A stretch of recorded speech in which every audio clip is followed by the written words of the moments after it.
السلام عليكم، معكم الشيف ابو ابراهيم من غزة. بالنسبة لعجز الطحين اليوم في البلد، اليوم جبنا اللي هو العدس والرز، بنطحنه مع بعض، بنوديه على المطحنة وبنعمله طبعا خبز بديل للطحين. اليوم فيش طحين بالمرة والحمد لله رب العالمين. وتابعوا الطريقة معانا يا جماعة.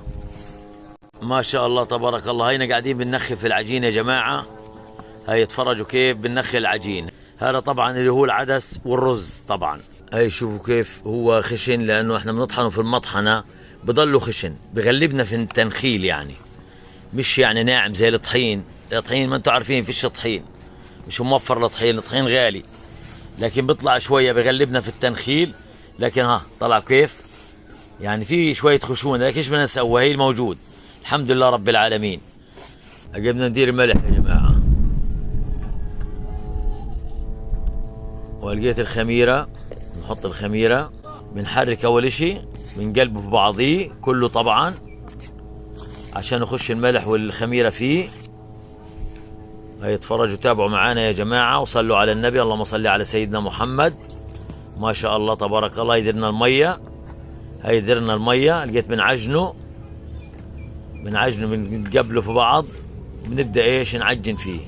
بسم الله الرحمن الرحيم، بسم الله ما شاء الله تبارك الله. ايش بدنا نسوي؟ هاي الموجود طلع كيف لونه حتى على حمار. ربنا يوضع البركة يا رب. صلوا على النبي يا جماعة، لأنه والله كل شيء شحيح يعني. العدس والرز برضه غالي يعني، الحمد لله اللي بنقدر نجيب شوية منه اللي نوفر لأولادنا ونطعم أولادنا. صح بنعاني في العجين فيه، لكن ايش بدنا نسوي؟ ايش بدنا نسوي؟ الحمد لله رب العالمين. عجناها و100% نغطي عليها وبنسيبها تخمر شوية. هاي فردنا الشريطة يا جماعة. لقيت بنبدأ نكور، نقطع ونحط على الشريطة اللي هي شريطة العجين طبعا. هاي هيك بنبدأ نكور.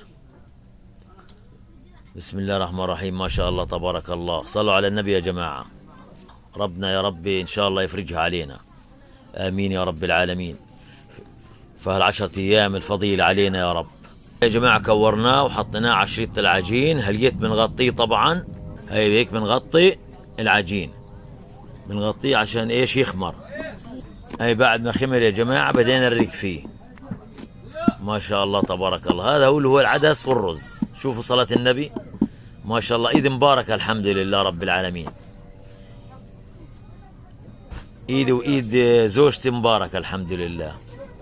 بنحط طبعا طحين تحت